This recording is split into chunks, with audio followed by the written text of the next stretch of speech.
Imagine sitting in your living room, right? And it is pitch dark. Just completely blacked out. Yeah, the power has just been shut off. And the craziest part is, it's not because you don't have the money to pay the bill. Which is usually the assumption, right? Right. You actually have the cash sitting right there in your account, but you deliberately chose to just sit back and wish the bill would get paid. Just wishing. Exactly. Just to see what would happen when you took absolutely no action to solve the problem. You just let the lights go out to test the mechanism of your own failure. It's wild. It really is. So, welcome to today's deep dive. We are looking at a piece of audio that is simultaneously, well, one of the most eccentric, baffling, and psychologically revealing tapes we have ever unpacked. It really is a genuinely jarring recording to listen to. I mean, it forces you to confront behaviors that most of us spend our entire lives trying to hide. Definitely. It's an audio monologue titled The Enemy Under Your Hat, Overcoming the Hard Life. And it aired on a show called Wild Thoughts, hosted by a figure who goes by the moniker The Big Bang. What a name. Right. And the mission for you listening right now is to kind of bypass the standard, polished self-help advice you usually hear. We want to extract the raw mechanics of self-sabotage hidden inside this very unconventional package. Because the tape details this 11-day period where the narrator intentionally ran a radical psychological experiment on himself. He actively tried to ruin his own life. Exactly, just to document the fallout. So to understand how he gets to that point, we really have to look at the catalyst. Yeah, the setup is fascinating. He mentions being prompted by what he calls a knowledge drip with a collaborator named Jake. And he notes that Jake apparently paid $2,500 for this session. Which is a lot of money for a session. Right. And a knowledge drip, in his framework, seems to be this intense, highly concentrated transfer of insight. But instead of taking that high-value insight and using it to improve his life, the narrator decides to completely invert the process. He just stops. Yeah, he stops all positive affirmations. Yeah. He halts any attempt at self-improvement whatsoever. And he actively begins practicing affirmations of self-doubt and intolerance, greed, and revenge. It's like taking a sledgehammer to the load-bearing walls of your own house just to test if the roof will cave in. Yes, that is exactly what it feels like. When I first listened to this, my initial thought was, this guy has just lost the plot. I mean, it sounds entirely counterproductive. Right, like why would you pay for high-level coaching and then immediately practice greed and self-doubt? But then I started thinking about the sheer volume of subconscious negativity we all process daily. Oh, absolutely. The background noise. Yeah. Is he essentially just taking that quiet background static of self-doubt we all live with and cranking the volume up to a 10 so he can actually examine it under a microscope? That is the precise psychological utility of the experiment. I mean, human beings are incredibly adept at ignoring their own low-grade self-sabotage. We just tune it out. We do. We procrastinate. We hold on to quiet resentments. We doubt our capabilities, but we do it passively. The brain basically filters it into the background to protect our ego. So by dragging those behaviors into the foreground and making them conscious daily practices, he forces himself to feel the actual weight of them. Exactly. And what he discovers is that making life hard isn't just metaphorically exhausting. It has a massive neurological and physiological toll. Real physical damage. It is. Actively maintaining negativity requires a tremendous amount of cognitive load. It spikes your cortisol, it induces physical anxiety, and it rapidly depletes the body's energy reserves. It forces you to wonder, if just 11 days of conscious, amplified self-sabotage broke him physically, what is the compounding physiological toll of the low-grade, unconscious self-sabotage most of us tolerate for decades? It's a really heavy question, and the tape becomes even more revealing when he identifies the primary vehicle he uses to drive this negativity. The emotion of revenge. Right. He doesn't just feel slighted. He actively cultivates a desire for retaliation as part of the experiment. And he frames this using a really striking piece of imagery. He recites this poem on the tape that says, "Revenge is a naked sword. It has neither hilt nor guard." That's such a visceral image. It is. It goes on to say, "When the blade from thy hand has flown instead of the heart of the foe, thou may find it sheathed in thine own." The biomechanics of that metaphor perfectly explain the psychology of resentment. Right, because think about the physics of holding a sword with no hilt. You can't do it safely. No. Every time you squeeze the grip to swing at someone else, the raw steel slices directly into your own palm. It is a mechanical impossibility to strike your enemy without lacerating your own hand first. Yes. So in the context of the enemy under your hat, revenge is never an outward attack. The harder you obsess over getting back at someone, the deeper you cut into your own mental bandwidth. And the narrator takes that realization and anchors it with a spiritual pivot. He quotes the biblical book of 1 Peter, right? He does. Chapter 3, verse 17, which states, "For it is better, if the will of God be so, that ye suffer for well-doing than for evil-doing." Which is an interesting way to frame it. Now, I do want to jump in and make it completely clear to you, the listener, that we're just impartially reporting on the religious content he uses here. We aren't endorsing any specific theological viewpoints, just analyzing how he structures his own logic. Absolutely. From a purely psychological standpoint, regardless of the theology, he uses this to restructure his entire mindset. He basically accepts that friction and suffering are inherent to the human condition. You cannot escape difficulty. You really can't. Well, So his sudden epiphany is, well, if I'm going to expend energy and face friction anyway, why am I choosing to suffer for evil doing? which he defines as the exhausting work of maintaining revenge, doubt, and complexity. Exactly. He decides to redirect that identical amount of energy toward what he calls thinking righteousness and thinking easy. Okay, wait, I need to stop you there. Because thinking easy sounds dangerously close to toxic positivity. It can sound that way, yeah. Or just, burying your head in the sand. If I just think easy about my overdue mortgage, the bank is still going to foreclose. How is this different from just willfully ignoring your problems? It's a vital distinction, actually. Thinking easy in his framework isn't about ignoring reality. It's about cognitive efficiency. Cognitive efficiency. Right. When you face a problem like an overdue mortgage, you can either analyze the deficit, formulate a plan, and execute it. That's thinking easy. It's direct. Okay. Or you can panic, blame the economy, harbor resentment against your boss for not paying you more, and lay awake at night running catastrophic scenarios. That is making life hard. Ah, I see. Both require mental energy, but only one is loaded with unnecessary emotional friction. Precisely. Thinking easy means stripping away the self-inflicted drama so you can just deal with the raw mechanics of the problem. But reaching that state of cognitive efficiency requires him to completely bottom out first. You can't sustain the level of intentional negativity he was practicing without the brain's defense mechanisms stepping in. You really can't. The cognitive dissonance of knowing you are ruining your own life while actively choosing to do it literally drains your glucose reserves, which is why, by day 11, he hits a total physical and mental wall.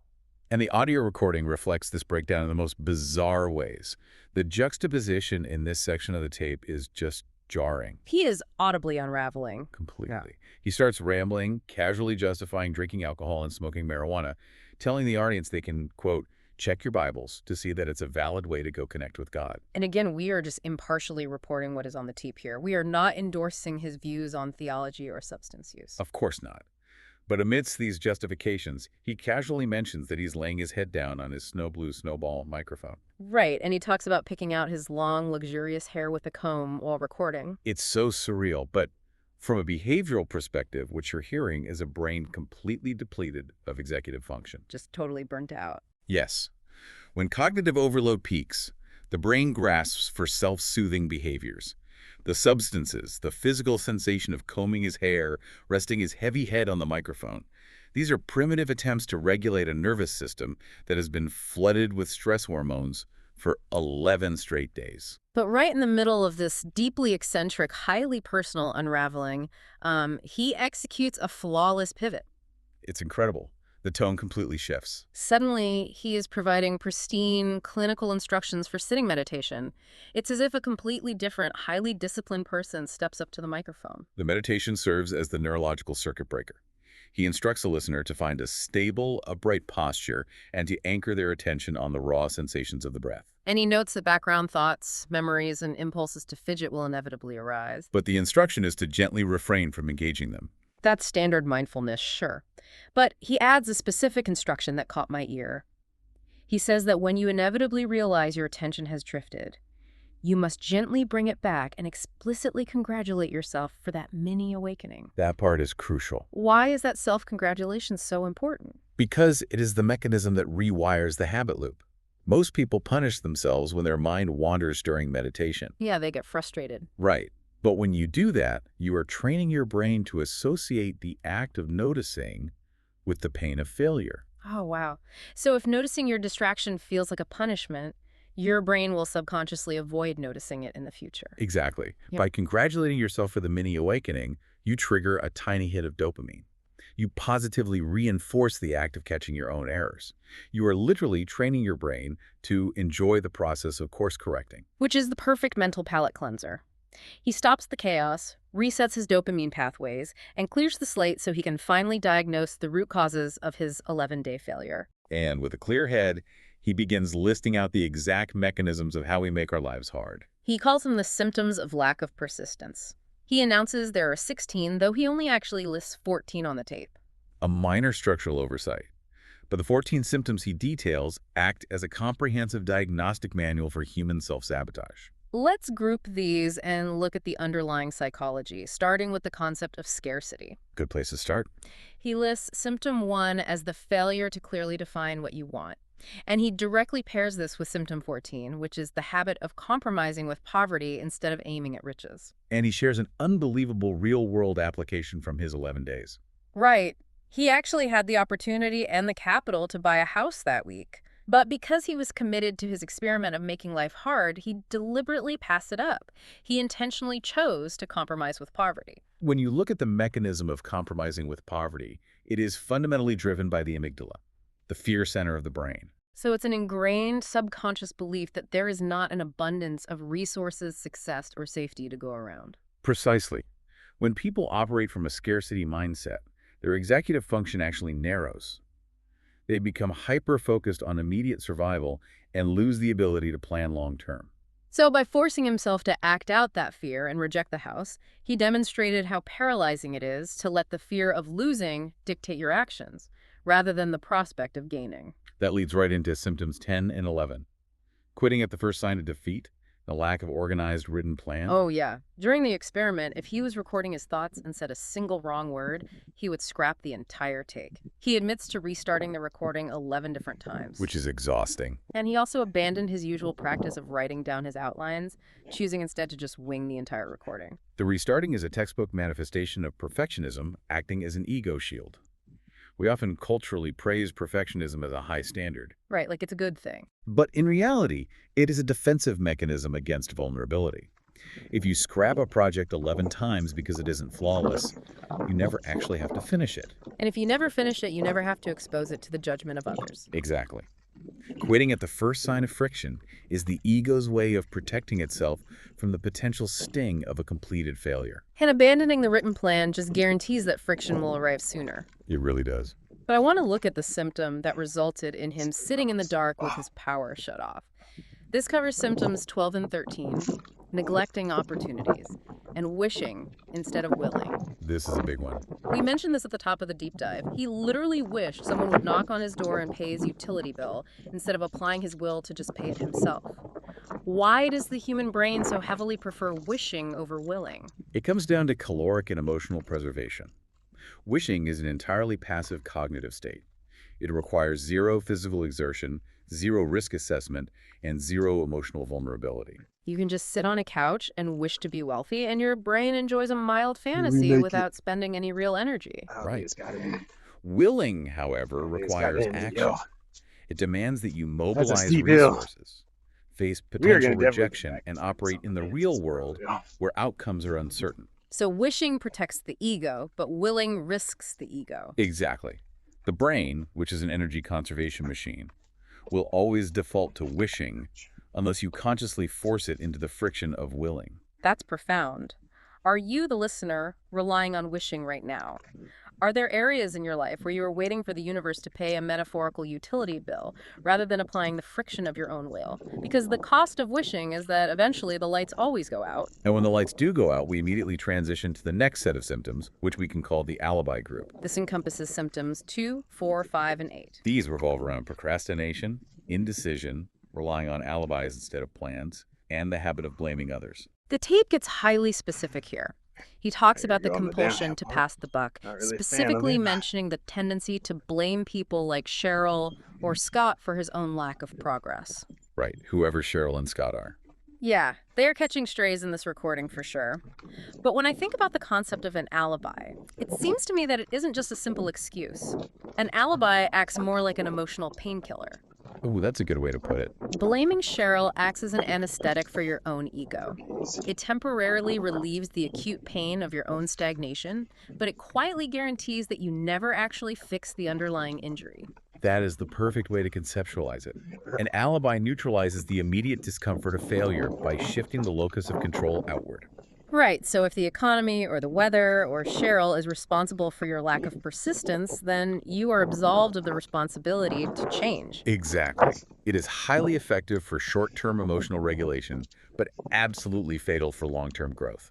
The moment you build an airtight alibi for why your life is hard, you dismantle your ability to design a plan to make it better. Wow. He rounds out the diagnostic list with a few more critical vulnerabilities. He notes symptom 3, a lack of interest in acquiring specialized knowledge. And symptom 6 is what he calls terminal self-satisfaction, a state of smug complacency that he claims has almost no cure because the person doesn't even realize they are infected. That's terrifying.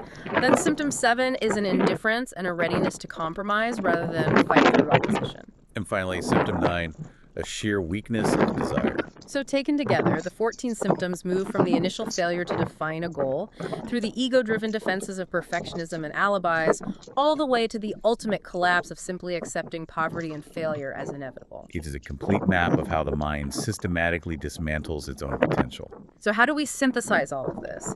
We opened with the image of a man sitting in the dark because he wanted to test the limits of his own self-sabotage. And what this audio tape demonstrates beneath all of its chaotic rambling and bizarre anecdotes is that the most persistent antagonist in your life is never external. Right. The greatest threat isn't the economy, it isn't bad luck, and it certainly isn't Cheryl.